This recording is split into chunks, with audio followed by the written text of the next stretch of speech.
hermanitos, hace 15 días estuvimos meditando también en este pasaje.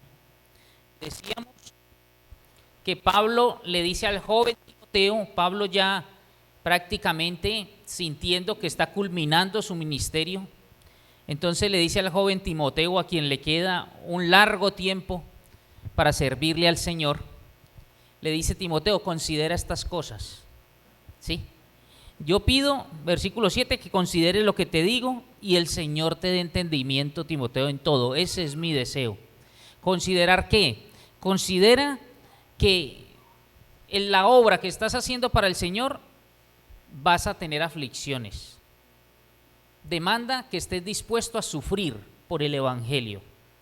Que como buen soldado usted sufra aflicciones a fin de agradar a aquel que lo tomó por soldado.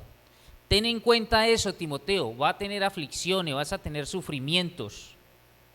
Todo el que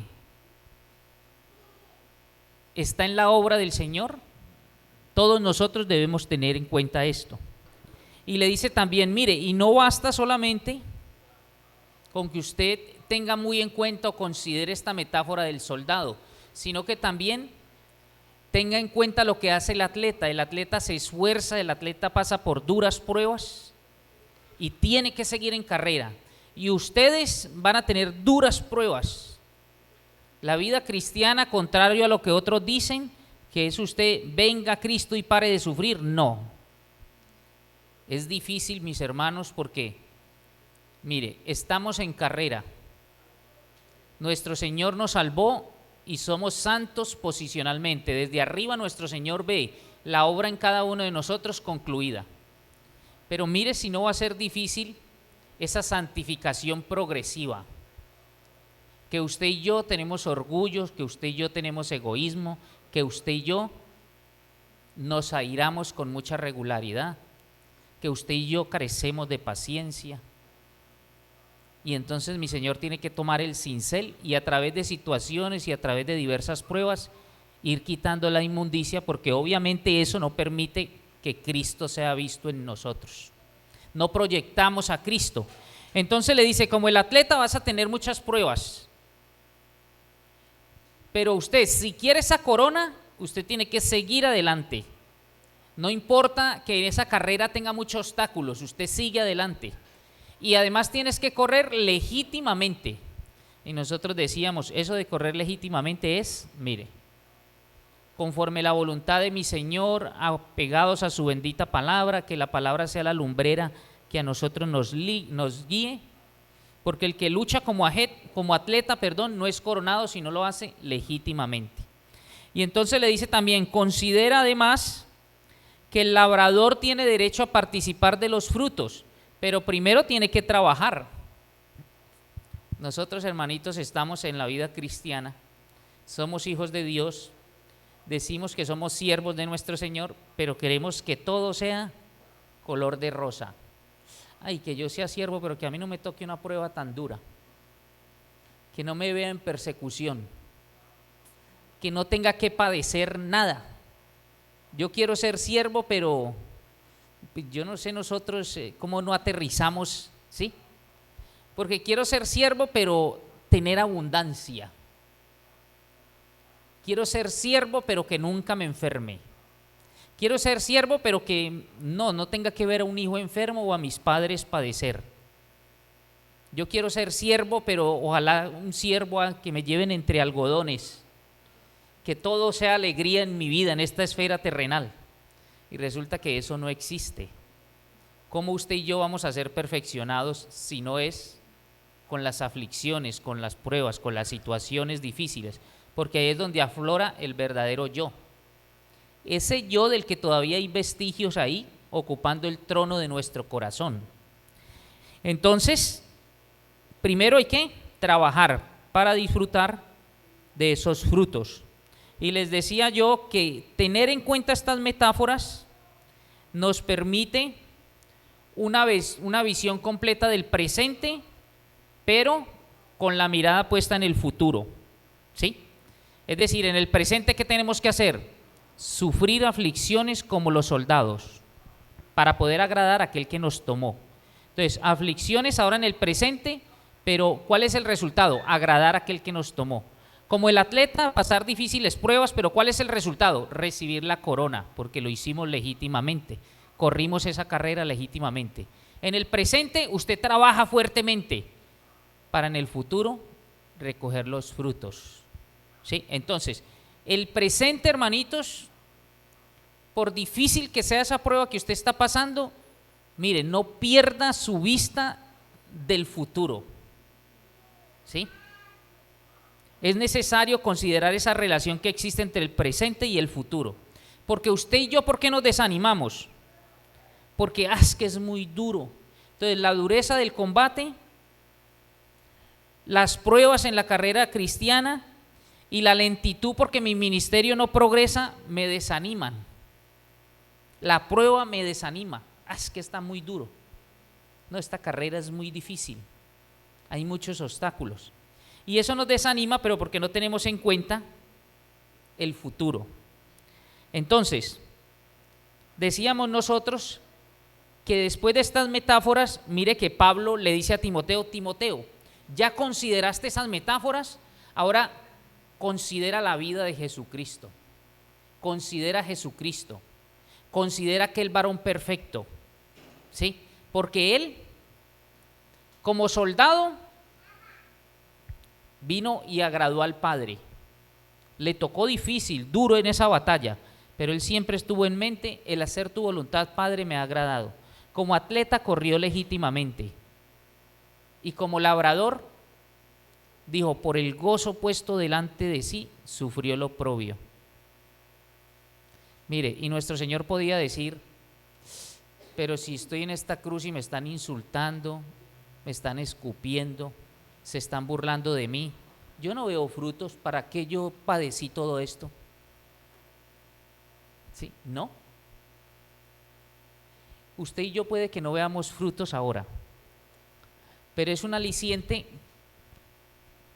que a futuro la recompensa no depende de si la persona a la que usted le predicó creyó o no. Mi Señor mira la actitud de su corazón, mi Señor mira su obediencia, mi Señor mira su disposición. Hermanos, son muchos los que escuchan este mensaje y lo tienen por inexistente, por ingrávido, pero nuestro Señor no nos mide por eso. Él mide la motivación de su corazón, su actitud, su disposición, la disposición para servirle a Él, porque los resultados no dependen de nosotros. El sembrador salió a sembrar y mire que cayó en tierras diferentes que son símbolo de los corazones de los hombres, y hay unos en los que al 100 dio fruto, hay otros que al 50, hay otros que al 30, hay otros en los que los afanes de este mundo llegaron y se llevaron la semilla y no pasó nada. Pero mi Señor no nos mide a nosotros por los resultados, sino por la disposición, la motivación, la actitud para estar al servicio de su obra. Entonces, eso nos tiene que llenar a nosotros de ánimo. Pablo podría desanimarse por todo lo que nosotros, porque el otro ejemplo que pone Pablo es él mismo. Dice, yo como malhechor estoy sufriendo aquí en esta cárcel, sufro prisiones. Y si ustedes miran, porque nosotros lo hacíamos, 1 Corintios 11, después del versículo 23 al 29, está todas esas veces que recibió látigo, ¿sí? Todo lo que padeció, el hambre, las persecuciones, las prisiones, y ahora está encarcelado en Roma, y él podría decir, no, pero ¿de qué sirvió esto? Como que no sirvió mucho, y dediqué mi vida a esto, y mire, estoy encarcelado, y estoy pronto a ser crucificado.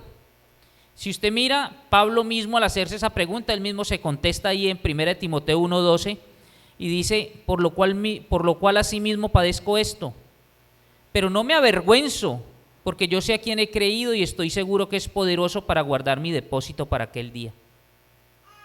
Sí.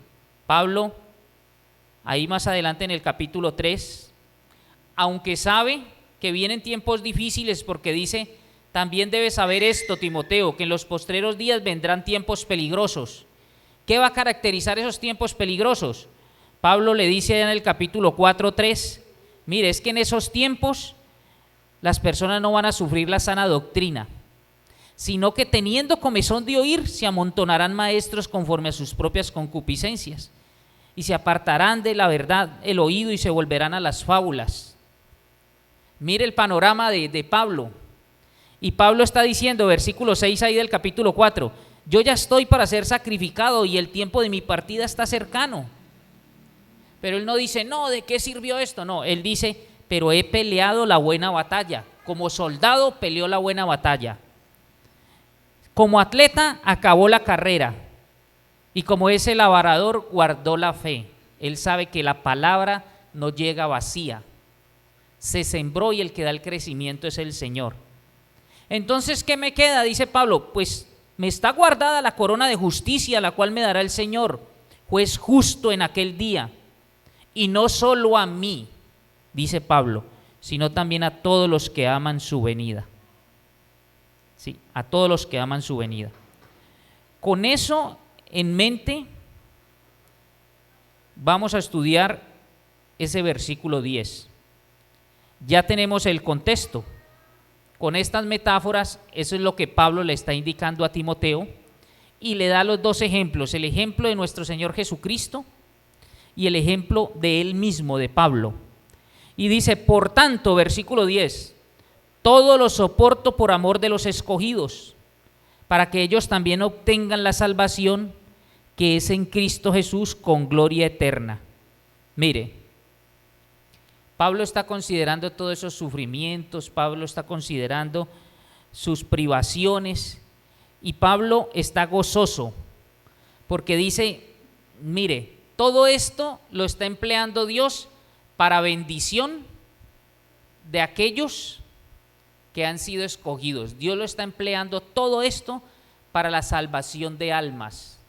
Entonces él tiene gozo, él tiene satisfacción en medio de sus tribulaciones, en medio de estar en prisión, él tiene esa satisfacción, ¿sí? Él prácticamente, este principio, lo que él dice aquí, lo reitera en Colosenses. Mire lo que dice Colosenses 1:24.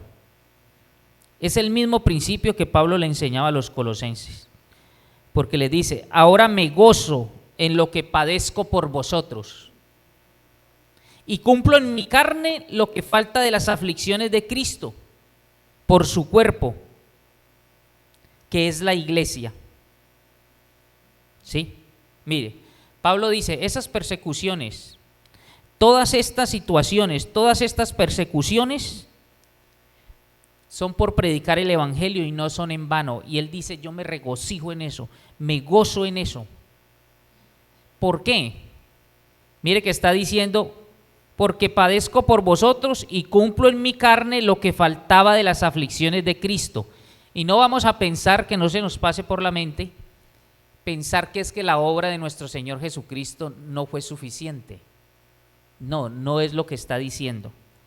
Él dice que todos nosotros que estamos al servicio de nuestro Señor, que estamos trabajando en su obra, que estamos llevando la palabra, vamos a tener aflicciones, pero que esas aflicciones son para completar la aplicación de la obra redentora de Cristo en su iglesia. La obra de nuestro Señor fue perfecta, hecha una sola vez y para siempre, pero a Él le plació que esa obra perfecta nosotros la divulguemos. Y en la divulgación del evangelio, usted y yo tenemos que sufrir aflicciones. El Señor nos dice a través de este texto, tenga en cuenta eso.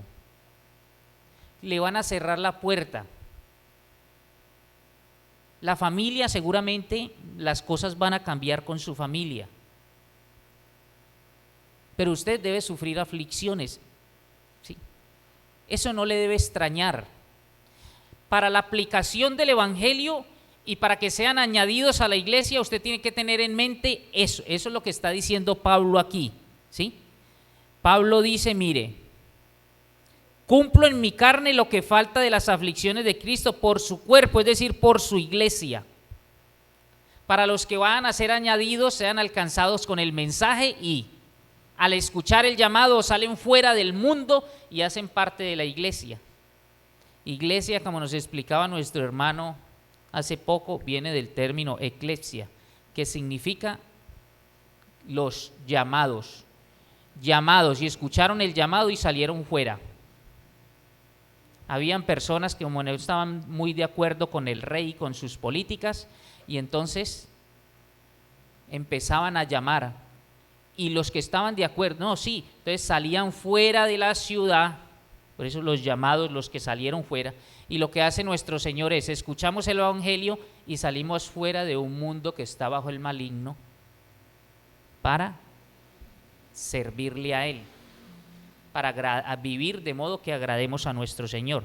Entonces, en ese sentido, nosotros estamos completando la aplicación para que todos esos que nuestro Señor ya sabe de antemano quiénes son los que le van a recibir, hagan parte de su iglesia. Entonces, mire, los sufrimientos de Pablo y de todo creyente como parte del cuerpo de Cristo son para llevar el evangelio, son necesarios para la salvación de otros, ¿sí? Nuestro Señor sufrió para obtener la salvación y esa obra fue única y perfecta. A nosotros nos corresponde divulgarla. Por eso dice que Él nos encargó a nosotros, ¿qué? La palabra de reconciliación. Somos privilegiados. Por eso Romanos dice que benditos son los pies de aquellos que llevan buenas nuevas. ¿Sí? Tenemos ese privilegio. Bueno, Pablo lo soportaba todo por amor a los escogidos. Y mire, no vamos a pensar aquí que cuando dice los escogidos, entonces se está refiriendo a personas en concreto. Es que el hermano Rubén fue escogido desde antes de la fundación del mundo, por eso él es creyente. ¿Sí? No está hablando de personas en concreto.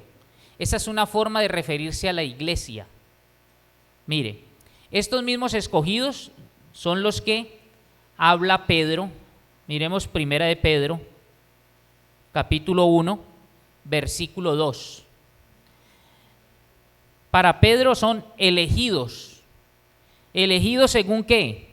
La presciencia. Ciencia es conocimiento y anticipado. Ese es uno de los atributos de nuestro Dios. La presciencia, es decir, el conocimiento anticipado de las cosas. Y dice, elegidos según la presciencia de Dios Padre en santificación del Espíritu, ¿para qué? Para obedecer y ser rociados con la sangre de Jesucristo, gracia y paz os sean multiplicados. Entonces, estos elegidos no es una persona concreta. No, es que, mire, ni Pablo lo sabe, ni Pablo lo sabía, ni lo sabe, ningún creyente sabe cuál de las personas que pasan por aquí o que habitan aquí en el mundo van a ser salvos. No. Por eso es que tenemos que predicar la palabra de manera indiscriminada a todos. Por eso mi Señor dijo, id y hacer discípulo, ¿en dónde? En todas las naciones. Porque los que son salvos y mi Señor en su presciencia ya sabe que le van a aceptar, no tienen una señal particular. Mi Señor ya lo sabe, porque Él sabe todas las cosas. Él sabe quién le va a recibir y quién no. Usted y yo no lo sabemos. Y por eso debemos predicar el evangelio a todos. Por eso debemos seguir predicando que Dios de tal manera amó Dios al mundo que ha dado a su Hijo unigénito, para que todo aquel que en Él cree no se pierda, mas tenga vida eterna. ¿Sí? Entonces, esos escogidos que para Pablo son elegidos, para Pedro son elegidos, y para Pablo, si nosotros miramos Romanos 8, son predestinados. Pablo dice que son los que antes conoció, también los predestinó. ¿Y para qué los predestinó? Para que fuesen hechos conformes a la imagen de su Hijo. Romanos 8, 29. Entonces, nuestro Señor no hace acepción de personas. Mire, Él dice, venid a mí, los escogidos, no. Venid a mí los que estén cansados, cargados, trabajados. Mi Señor dice, volveos, volveos de vuestros malos caminos. ¿Quién? ¿Los escogidos, los elegidos? No. No. El ser humano que tenga esa necesidad, que escuche la bendita palabra y crea. El creer de la Biblia empieza oyendo la palabra del Señor, cree y actúa. ¿Sí? Todos oyen, cree y actúa en coherencia con lo que cree. Bueno, entonces, habiendo aclarado quiénes son esos escogidos, por los que Pablo está dispuesto a soportar todo, para él es un gozo, él lo hace con regocijo. Y él dice, todas estas tribulaciones han servido porque todo el pretorio, todos estos soldados han escuchado el evangelio y está gozoso por ello. Y porque estas prisiones han redundado en la extensión de la palabra y porque le fue permitido, estando en prisión, escribir 5 de estas epístolas para edificación de todos nosotros, los hijos de Dios, a través de todo este tiempo, desde el inicio de la iglesia. Ahora, dice el versículo 11, palabra fiel es esta: si somos muertos con Él, también viviremos con Él. Si sufrimos, también reinaremos con Él. Si le negáramos, Él también nos negará. Si fuéramos infieles, Él permanece fiel. Él no puede negarse a sí mismo. Mire, ¿qué le está diciendo Pablo aquí a Timoteo? Timoteo, esta es palabra fiel. ¿Por qué esta es palabra fiel? ¿Por qué, hermanos, creemos que esta es palabra fiel? Porque es la palabra de Dios.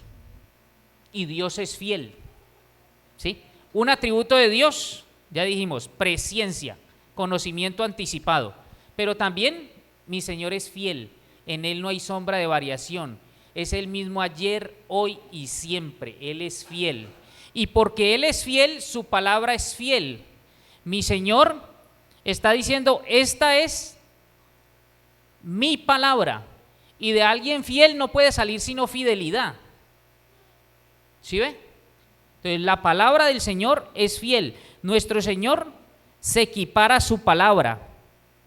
Dice, la palabra es fiel porque la fuente de la palabra es fiel. Y esta palabra es inspirada por Dios. Entonces es palabra fiel. ¿Sí? Esa es palabra fiel. Lo que la Biblia dice, hermanos, lo dice Dios. Por eso usted no espere que un inconverso, usted escucha al inconverso decir, no, pero es que eso lo escribieron muchos hombres. Claro, porque él no conoce a Dios. Cuando usted no conoce a Dios, no conoce sus atributos. Si usted no conoce al Dios que es fiel, usted dice, no, esto cualquiera lo escribió. Claro, porque usted no conoce a Dios. Entonces usted habla desde la insensatez, desde la ignorancia, desde el desconocimiento. Cuando usted, hermano, profundiza en el estudio de la palabra, usted dice, esto es palabra de Dios. Esto, mire, es tan fiel como es mi Señor, porque mi Señor es fiel. Entonces, es lo que está diciendo Pablo. Pablo, esta es palabra fiel. Y mire, si somos muertos con Él, también viviremos con Él. Hermanos, ¿a qué muerte se refiere aquí? Pablo está cerca a la muerte, ya dijo que está cerca su partida. Se lo dijo a Timoteo allá en el capítulo 4, versículo 6. Yo ya estoy para ser sacrificado y el tiempo de mi partida está cercano. Y dice, si somos muertos con Él, también viviremos con Él. ¿De qué tipo de muerte está hablando allí? ¿A qué muerte se está refiriendo? Mire, no es al martirio. ¿Sí? Algunos interpretan que es al morir como mártir, al morir por la obra de Cristo. Pero no es así. ¿Por qué no es así? Porque, hermano, mire lo que está diciendo. Si somos muertos con Él, también viviremos con Él. Si fuera el martirio, tendríamos que entender que la condición para reinar con Cristo es morir como mártir. Y no es así. No. Todos nosotros, los hijos de Dios, vamos a reinar con Cristo. Independientemente de que usted muera ya de viejito en su lecho, rodeado de su familia, independientemente de la muerte que usted y yo tengamos, vamos a reinar con mi Señor. Entonces no podemos decir que aquí lo que está hablando es de una muerte como mártir, porque entonces estaríamos diciendo que la condición para reinar con mi Señor es usted tener que entregar su vida aquí por la obra de Cristo, morir como mártir. Y no está hablando de eso. Está hablando Pablo de lo mismo que habla en 1 Corintios 15:31. Miremos 1 Corintios 15:31. Desde esta óptica es que debemos morir. Os aseguro, hermanos, por la gloria que de vosotros tengo en nuestro Señor Jesucristo, que cada día muero. Es esa muerte en el día a día. ¿Usted, hermanito, muere cada día o no? Mire, yo me levanto con esa intención todos los días. Señor, ayúdame, Padre Celestial, a hacer tu voluntad. No solo hoy, todos los días de mi vida. Que tu palabra esté aquí en medio de mis ojos para ante todas las situaciones yo buscar agradarte en todo. ¿Sí? Nosotros nos levantamos con esa intención. Es esa muerte, es el morir día a día. Ya no vivo yo, ahora Cristo vive en mí. Con Cristo estoy juntamente crucificado. Ahora el yo está crucificado. Hermano, está hablando de la cotidianidad, de la hermanita que muere y allí le cuesta, se muerde los labios, pero muere para ganar a su esposo para Cristo. Y viceversa, del esposo que muere a pesar de su orgullo, de su egoísmo, de que somos todo eso, se aguanta porque ahora es de Cristo. Entonces, no voy a contestar de esa manera porque soy de Cristo. Yo tengo que morir día a día. Esa es la muerte a que hace referencia. Si somos muertos con Él, también viviremos con Él. Sí, a esa muerte es que hace referencia. Es lo mismo que dice en 2 Corintios 4:10. También el apóstol Pablo, 2 Corintios 4:10 dice: llevando en el cuerpo siempre, por todas partes, la muerte de Jesús. ¿Llevando en dónde? En el cuerpo. Usted dice, no, mis miembros, no voy a esbozar esa conducta, no voy a tener ese comportamiento, no me voy a manifestar de esa forma porque ahora soy de Cristo. Acuérdese, hermanitos, la lucha que describe Gálatas. ¿Sí? No satisfagáis los deseos de la carne, porque los deseos de la carne son contra el espíritu, los del espíritu contra la carne, y estos se oponen, están en una lucha constante entre sí, con el propósito de que usted y yo no hagamos lo que queremos. Eso es lo que está diciendo aquí, 2 Corintios 4:10. Yo llevo en el cuerpo siempre por todas partes la muerte de Jesús, para que también la vida de Jesús se manifieste en nuestros cuerpos. Mira, y esa insultada que le pegó, y agachó la cabeza y siguió, y antes le dijo, dice que Dios le bendiga.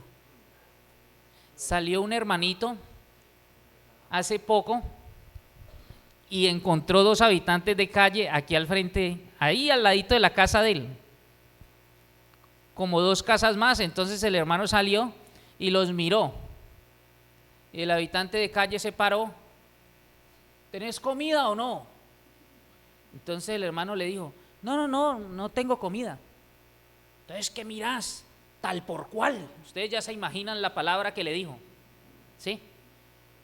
No, Dios le bendiga, hombre, Dios le bendiga. Y se entró el hermano. Seguramente en otro tiempo, seguramente si ese hermano no está alimentando su espíritu, sino que vive en la carne, ¿sí? Pero como ahora tiene el Espíritu Santo y se opone con la carne, entonces sufre en su cuerpo para que Jesús sea manifestado. Hermana, ¿usted está manifestando a Cristo en su hogar? ¿Sí? ¿Usted sufre el agravio? Mi Señor dijo: ponga la otra mejilla. usted sí le dolió ese insulto, pero al contrario de responder de la misma manera, usted mostró a Cristo. Lo estamos haciendo de manera cotidiana, hermanitos, en todo. Es en todas las áreas, es en todos los aspectos. Sufro en este cuerpo, sufro en mi carne para que Cristo sea manifestado. De esa manera es que, por eso es que dice la palabra, si somos muertos en Él, también viviremos con Él. ¿Sí? Mire, cuando nuestro Señor nos llamó para salvación, nos llamó a morir día a día.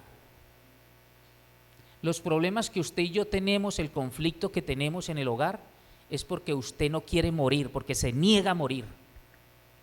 Todavía hay mucho orgullo, todavía hay mucha altivez, todavía hay mucha arrogancia, todavía hay mucho amor por el yo, todavía me aferro mucho a él. Esos son los problemas, hermanos, esos son. Porque uno de los dos tiene que. Y entonces cuando usted cede, el otro está viendo a Cristo, entonces se empieza a ver la obra. El Señor, cuando nos salvó, nos llamó a morir. Día a día, hermanos, día a día tenemos que morir. Ese es el llamado. Un llamado a la muerte del yo, pero también un llamado a su propia seguridad. Porque es que mi seguridad está en este negocio, pero es un negocio que no le permite presentar a Cristo. Porque si usted está prestando plata al 20 y entonces así quiere usted reflejar a Cristo. No, tengo una licorera, pero aquí estoy reflejando a Cristo. ¿No? ¿Sí? Entonces, ¿cuál es su seguridad? Porque de pronto tiene que renunciar a su seguridad, renunciar a su comodidad. Eso es el morir, ¿sí? Entonces, todo el que quiere ser fiel a Cristo tiene que sufrir en mayor o en menor medida. Eso es lo que le dice Pablo a Timoteo, ahí en el capítulo 3, versículo 12, de ahí de 2 de Timoteo 3:12. Mire lo que le dice. Y también todos los que quieren vivir piadosamente en Cristo Jesús, padecerán persecución, en mayor o en menor medida, pero va a padecer, hermano. Versículo 12, si sufrimos también reinaremos con Él. Mire, aquellos que comparten el rechazo del mundo también van a disfrutar con Él cuando nuestro Señor venga a reinar. Es lo que está diciendo, ¿sí? Es lo mismo que nuestro Señor, despidiéndose allá de sus discípulos en Juan 15, es lo mismo que les dice a ellos. Juan 15, versículo 20. Juan 15, 20. Dice la palabra del Señor: acordaos de la palabra que yo os he dicho. El siervo no es mayor que su Señor. Si a mí me han perseguido, también a vosotros os perseguirán. Si han guardado mi palabra, también guardarán la vuestra. ¿Sí ve? Si sufrimos con Él, también reinaremos con Él. Y Pablo dice, mire, no se va a comparar, es que no es comparable, es que eso es una cosa vana, lo que sufrimos aquí con la gloria venidera, con lo que nosotros vamos a disfrutar en la presencia de nuestro Señor.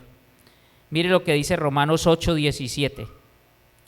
Y si hijos, también herederos, herederos de Dios y coherederos con Cristo, si es que padecemos juntamente con Él. ¿Sí ve que eso que usted va a tener una vida en victoria, eso no lo encontramos aquí? Venga Cristo y pare de sufrir, ahí no lo hemos leído en ninguna parte, usted no lo encuentra en la Biblia. Es a padecer, ¿sí? Somos coherederos, dice la palabra, y hay una condición, esa palabrita es una condición, si es que padecemos juntamente con Él, para que juntamente con Él seamos glorificados. Pues tengo por cierto que las aflicciones del tiempo presente, estamos en el presente con la visión en el futuro, no son comparables con la gloria venidera que en nosotros ha de manifestarse. Y el hermanito Santiago, que nos está enseñando Hechos, nos ponía el ejemplo del apóstol Pablo en Hechos 9:16. ¿Qué le dice mi Señor a Ananías? Ananías, como si no, mi Señor no lo supiera todo. Le dice, uy, no, pero es que ese hombre tiene cartas y él tiene el poder para llevarnos preso y para matar a los cristianos.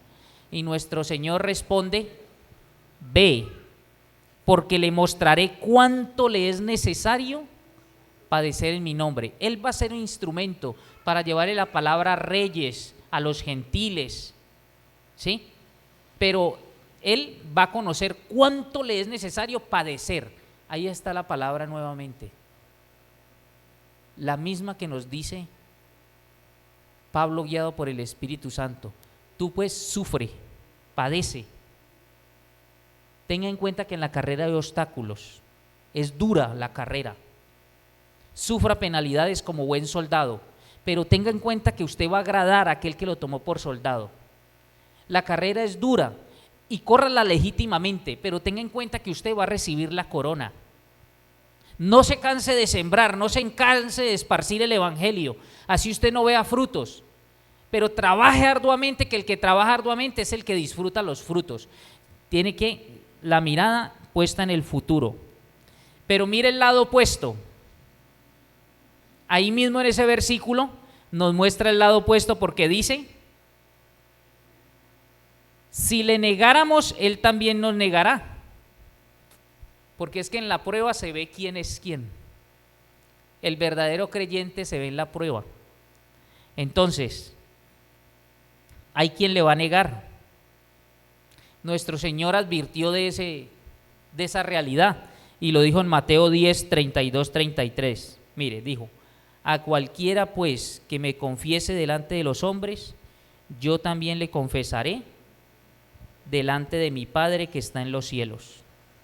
Y a cualquiera que me niegue delante de los hombres, yo también le negaré delante de mi Padre que está en los cielos. Mire, usted y yo tal vez no nos vamos a parar al frente a decir que usted niega a Cristo. Tal vez en sus conversaciones, hablando con personas, con sus familiares, con sus amigos, tal vez usted con palabras no va a negar a Cristo, pero con hechos, ¿cuántas veces le negamos? Negarle implica manifestar públicamente que usted no tiene ninguna relación con él. ¿Cuántas veces usted está escuchando? Usted está en la fila, usted está en el supermercado, usted está y está escuchando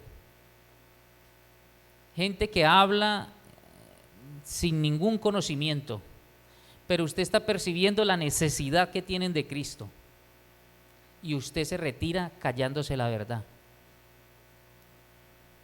sin mencionar a Cristo. Lo podía hacer públicamente, pero usted decide, es que tal vez pienso que no es la oportunidad. Es que de pronto me van a decir, ¿a usted qué le importa? ¿Yo acaso estaba hablando con usted? ¿Quién lo invitó a esta conversación? ¿No dice mi Señor, sufre aflicciones? Es lo máximo que nos pueden decir. ¿Sí? Lo peor que nos puede pasar. No nos van a flagelar, ni vamos a ganar prisiones, pero tal vez sí vamos a escuchar la voz del Espíritu Santo diciendo, tuve esa oportunidad. Llega las horas de la noche y pienso y viene a mí esa oportunidad, que no hablé de mi Señor. Dejé ir a esa persona. ¿No sería que mi Señor quería utilizarme como instrumento y por eso me permitió oír lo que yo oí? Y se perdió la oportunidad de presentar a Cristo. ¿Y no será que le estamos negando públicamente? Le negamos con hechos, le negamos en nuestra relación de pareja por la forma como actuamos, con hechos lo negamos. Le negamos con la relación con nuestros hijos. Los vemos pegados del celular y no le hemos hecho el devocional diario. Mire, a mí me pasa. hijo, ya llevas mucho ahí en ese celular. Y viene el mea culpa porque he estado sentado allí en ese computador y no le he hecho el devocional diario. Entonces yo le estoy recriminando porque está mucho tiempo, pero ¿y qué estoy haciendo?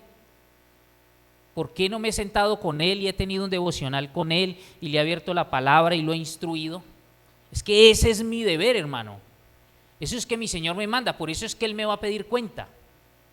Yo no lo estoy negando, lo estoy negando, hermano. Lo estoy negando con los hechos.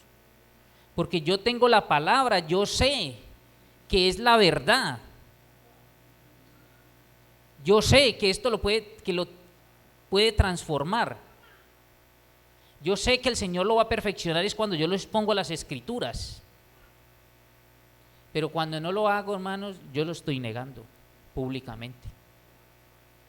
Es negarlo públicamente.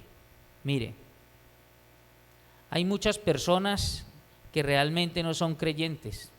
Lo han confesado de labios y guiado por emociones. Pero usted fácilmente con los hechos se da cuenta que no son. ¿Sí? Y a mí, hermano, yo siento pena ajena. Yo veo hermanitos padeciendo pruebas difíciles, duras. ¿Sí? Y en la persecución, en la prueba, en la dificultad, eso tiene la virtud de sacar a la luz la fe auténtica.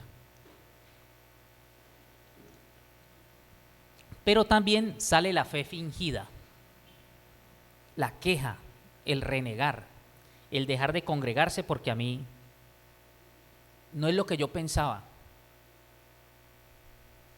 Se ve la fe auténtica y se ve la fingida. ¿Sí? Por eso es que Pablo dice también en 1 Corintios 11:18, es preciso que hayan disensiones. Mire, disensiones, busqué ahí, usted lee en cualquier diccionario, usted busca qué es disensiones y dice divisiones, contiendas, rivalidades, desacuerdos que rompen la unidad y la armonía. Y Pablo está diciendo que deben haber disensiones, ¿dónde? En la iglesia. Mire, es preciso que hayan disensiones para que queden manifiesto los que son aprobados. Claro, es en la prueba, es en la situación difícil, es en la fugia que queda de manifiesto. Esa negación debe ser pública, no es la negación momentánea de Pedro, ¿sí? Es la actitud permanente de rechazo. Pedro niega a nuestro Señor, pero se arrepiente rápidamente y es restaurado. Pero Pedro, ¿cómo negó a nuestro Señor? Mire, me gusta mucho porque en Mateo 26 encontramos la negación de Pedro. Y todos le decían a Pedro que él era discípulo de Cristo, por sus hechos y hasta por la forma como hablaba. ¿Sí? Mateo 26, 73. Mateo 26, 73. Un poco después, acercándose los que por allí estaban, dijeron a Pedro, verdaderamente también tú eres de ellos. Mire, ¿por qué ellos decían que él era de ellos? Porque aún tu manera de hablar te descubre. Y entonces Pedro está diciendo, uy, no pues, porque hablo de manera piadosa, porque hablo como hablan los seguidores de Cristo, los que son discípulos de Cristo, y dice que mi manera de hablar me ha puesto al descubierto. Entonces, ¿qué hace Pedro? Entonces él comenzó a maldecir, a proferir improperios y a maldecir, porque como estoy actuando, claro, como lo que yo soy, y me están identificando con Cristo, a quien van a crucificar, entonces Pedro lo niega y dice, no, pero usted lo delata hasta la forma de hablar, usted es de él. Y entonces Pedro empieza a maldecir y a jurar, no conozco al hombre, y enseguida cantó el gallo. ¿Sí? Claro, él necesitaba negarlo con los hechos. Sus palabras estaban confirmando que era. Mira, hasta en la forma de hablar lo identificamos, pero él con los hechos, para que ellos no tuvieran duda, entonces niega a nuestro Señor. no solo de palabra, sino de hecho. Pero fue momentáneo, rápidamente fue restaurado. Pero los que perseveran, hermano, en su rechazo, ellos nunca han abrazado al Señor, no han conocido al Señor. Por eso es que algunos salieron de nosotros porque no eran de nosotros. Si hubieran sido de nosotros, no habían salido de nosotros. Mire, y terminamos el versículo 13. Dice, si fuéremos infieles, Él permanece fiel. Él no puede negarse a sí mismo. Obviamente el que es infiel porque no tiene el conocimiento de la verdad, pues usted ¿qué más va a esperar? Es infiel porque no ha nacido de nuevo. Entonces, pero hermanos, el creyente que manifiesta ser de Cristo y muestra un comportamiento incoherente a la fe que profesa, esa infidelidad, mire, el carácter de nuestro Señor no cambia, en Él no hay variación. Él dice, yo Jehová no cambio, es el mismo, por eso Él es fiel. Y este versículo es de los más mal interpretados, porque ¿sabe cómo lo tomamos, hermanos? Lo tomamos de la siguiente forma: cometí pecado, hablé mal, miré mal, me porté de manera arrogante, déspota, le contesté al inconverso, como él no sabe que yo soy creyente, y en la calle pues le contesté mal, ¿sí? Entonces yo de una vez, el Espíritu Santo me está redarguyendo, me está corrigiendo, porque yo soy un hijo de Dios, pero yo digo, gracias Señor, porque a pesar de mí tú eres fiel. No importa, Señor, cómo me comporte, porque tú eres fiel, en ti no hay sombra de variación. ¿Sí? Y así, ¿lo interpretamos así o no? Sí, Señor, yo pequé hoy, pero gracias, Señor, porque tú eres fiel. De todas maneras, a ti no te interesa porque eres el mismo y yo ya soy hijo. Entonces, puedo seguirme comportando así porque usted siempre va a permanecer fiel, Señor. Y eso es una interpretación errada porque no es lo que está diciendo el texto. Mire, ¿qué está diciendo el texto? Está diciendo, si fuéramos infieles, Él permanece fiel. Él no puede negarse a sí mismo. Nuestro Señor es fiel en sus promesas, pero también es fiel en sus advertencias. Está diciendo, si usted es infiel, yo voy a ser fiel porque yo no cambio, y voy a ser fiel a la advertencia que yo he hecho. Usted puede ser infiel y no por eso mi Señor le va a dar el aval a ese comportamiento, a ese pecado recurrente. Y usted dice, no, gracias a Dios porque Él es fiel. No, Él es fiel a su palabra, Él es fiel a sus promesas, pero también es fiel a sus advertencias. Él no lo va a pasar por alto por más que usted y yo seamos hijos. Entonces, es de esa manera. Por eso dice, si fuésemos infieles, Él permanece fiel. Hermanos, pero fiel a su palabra, no fiel a su conducta y a su comportamiento. Fiel a su palabra y a las promesas que Él ha hecho y a las advertencias que Él hace. Ahí en ese sentido es que Él permanece fiel. Por eso es que nuestro Señor dice en Mateo 7:21, no todo el que me dice Señor, Señor, entrará al reino de los cielos, sino el que hace la voluntad de mi Padre que está en los cielos. Muchos me dirán en aquel día, Señor, Señor, ¿no profetizamos en tu nombre? Y en tu nombre echamos fuera demonios, y en tu nombre hicimos muchos milagros. Y entonces les declararé, nunca os conocí, apartados de mí, hacedores de maldad. Hermano, si sus hechos no respaldan su conversión, su profesión de fe, no crea que, mi Señor es fiel, Él va a pasar todo esto que yo. No, el que es hijo de Dios no practica el pecado. ¿Sí? Por eso estos dicen, mire que mi Señor no está diciendo, no, es mentira que lo que ustedes están diciendo, que echaron fuera demonios o que profetizaron en mi nombre. Él no dice que eso sea mentira. Muchos están allí hablando muy bonito, pero el Señor dice, nunca os conocí.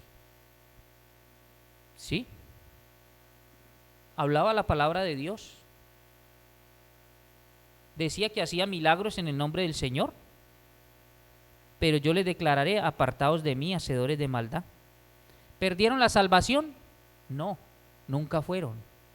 Estaban ahí, en la iglesia, pero no era sino mirar la forma como vivían. Era eso. Entonces nunca fueron, por eso salieron de nosotros, porque no eran de nosotros. Por eso dice mi Señor en Tito 1:16, esos profesan conocer a Dios, pero con sus hechos lo niegan. Y entonces, ¿cómo se hacen? Siendo abominables y rebeldes, reprobados en cuanto a toda buena obra. Entonces, hermanos, si le negamos, Él nos negará también. Y le negamos muy seguido con nuestros hechos. No va a salir de nuestra boca, no, yo no. Pero con nuestros hechos le negamos muy seguido, de manera muy continua. Y, hermanos, hay algo que la Biblia muestra claramente, y es la doctrina de la perseverancia de los santos. Mire, ¿cómo usted sabe que el Señor lo está preservando a usted? Porque usted persevera en andar en su voluntad. Yo le pregunto, ¿usted está luchando contra ese pecado que usted sabe que sigue cometiendo de manera recurrente? ¿Está luchando o se está entregando a él? Lo hablábamos el sábado con los varones. Yo les decía, hay un muchacho de la fundación, salió de ahí, está yendo donde el hermanito Gildardo a Cerrito. Yo le digo, ¿cómo vas, hombre? Mira, no, estoy luchando. Estás luchando, pero ¿dónde estás viviendo? Vive en la misma casa donde tienen 4 piezas y las alquilan para consumir alucinógenos. ¿Él está luchando? Si estuviera luchando ya se había ido de ahí. No está luchando, está entregado. ¿Sí? Estás allá en los brazos, porque ¿qué dice el Señor? De la tentación huí. ¿Usted, hermanito, está luchando? ¿O fácilmente usted está practicando y vuelve y pido perdón y vuelvo mañana y pasado y hágale? Hermanos, ese celular, ¿usted está luchando? Yo tengo que serle sincero, hermanos, yo eliminé Facebook, eliminé TikTok, eliminé todo eso, porque lo que me llegaba ahí me era tropiezo. Y en mi lucha no es solamente decir, estoy orando por eso. No, usted tomó medidas. ¿Es sincera esa motivación que tiene en su corazón de apartarse del mal? Tome medidas, hermano. Pero dice, no, estoy orando y estoy luchando, pero seguimos. ¿Sí? Yo, hermano, no tengo nada de eso. Es que, hermanitos, todos estamos en la carne. Pero usted está tomando medidas o no. ¿Está luchando, verdad? ¿O usted ya simplemente se arrojó a los brazos de... ¿Sí? Porque mire lo que dice la doctrina de la perseverancia, hermanitos. Qué pena, con este termino. Primera de Juan 2:24. Mire lo que dice. Lo que habéis oído desde el principio permanezca en vosotros. Si lo que habéis oído desde el principio permanece en vosotros, mire, habla de permanecer, de permanencia. Entonces también vosotros permaneceréis en el Hijo y en el Padre.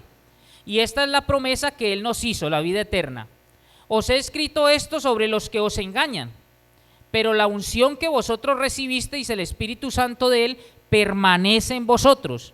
Y no tenéis necesidad de que nadie os enseñe, así como la unción misma, el Espíritu Santo mismo nos enseña todas las cosas, y es verdadera, y no es mentira, según ella os ha enseñado, permaneced, nuevamente dice permaneced en él, y ahora hijitos, permaneced en él. Hemos leído la palabra permaneced como 6, 7 veces en estos versículos. Permaneced, eso es perseverar. ¿Sí? Usted sabe que Dios lo está preservando si usted está perseverando. Si usted no está perseverando, puede ser que mi Señor retiró la mano y usted. Y eso es lo peor que nos puede pasar, hermanos. Faraón tuvo esperanza hasta que mi Señor retiró la mano. Porque pedimos perdón hoy, pedimos perdón mañana y seguimos pidiendo perdón y seguimos, hermanos, en la práctica de pecados. Y ahí le estamos negando. Y el que me negare, yo le negaré. El Señor nos ayude, hermanitos. Padre Santo, amadísimo Dios, gracias, Señor, por esta porción de la Escritura. Gracias porque tenemos que reconocer, Señor, luchamos, Señor, de manera cotidiana con pecados que aún practicamos, Señor, que son muy frecuentes en nuestra vida. Y entendemos, Señor, que no es en nuestras fuerzas, Padre Santo. Ayúdanos, Señor. Ayúdanos, bendito Dios, porque queremos, Padre Celestial, no volver a ofenderte, Señor, con ese pecado, Padre. Porque ese pecado costó la vida de nuestro amado Señor y Salvador Jesucristo. Ayúdanos, bendito Dios, que no prestemos nuestros miembros más para ello, Padre. Ayúdanos a tomar decisiones, Señor, a tomar medidas, Padre Celestial, que puedan ayudarnos, Señor, a poner un alto, Padre Santo. Ayúdanos porque tú nos has dicho, bendito Dios, que no es con espada ni con ejército, es con tu Espíritu, Señor. Nos abandonamos a ti, Padre Celestial. Venimos a ti, Señor, pidiendo tu guía, tu dirección. Ayúdanos a crecer en el conocimiento tuyo, a estar siempre en tu bendita palabra, a caminar de tu mano, a seguir la guía de tu Santo Espíritu, Señor. Porque solo de esa forma, Padre Celestial, podemos nosotros hacer, Señor, que el pecado no se enseñoree, es viviendo a Cristo, Señor. Es crucificando el yo, es mantenerlo crucificado, bendito Padre. Es alimentando más tu Santo Espíritu que alimentando la carne. Perdona, Señor, todos nuestros pecados, bendito Dios. Y ayúdanos, Señor, a perseverar siempre, bendito Padre. Gracias porque tenemos, Señor, esa promesa que es una certeza. Tú estás allí, Señor, siempre con los brazos abiertos, y nosotros podemos estar cansados, cargados, trabajados, pero tú estás, Señor, con los brazos abiertos. Solo, Padre Celestial, entendemos nosotros, si el Hijo os libertare, seréis verdaderamente libres. Es viviendo, Señor, a Cristo. Es viviendo en tus estatutos, es siguiendo tu palabra, Señor. Es con la guía y la dirección de tu Santo Espíritu, es en oración, Padre. Es estando en tu palabra. Ayúdanos, bendito Dios. Ayúdanos, bendito Padre, porque te negamos, Señor, con nuestros hechos, con nuestras acciones. Y queremos, Señor, ser fieles, Padre. Tú eres fiel, Señor, fiel a tu palabra, fiel a tus promesas, pero también fiel a tus advertencias. Ayúdanos, bendito Dios. Te lo rogamos, Padre Santo. Estamos agradecidos por esta porción de la Escritura, mi Señor. Te rogamos pues la dirección y la guía de tu Santo Espíritu. Danos un corazón dispuesto. Danos, Señor, un corazón enseñable. Danos, Señor, un corazón humilde y un corazón siempre dispuesto a tu guía, a tu enseñanza, a tu dirección, Padre, a ser obedientes. Te lo rogamos, Padre, en el nombre que es sobre todo nombre, en el nombre poderoso de mi Señor Jesucristo. Amén.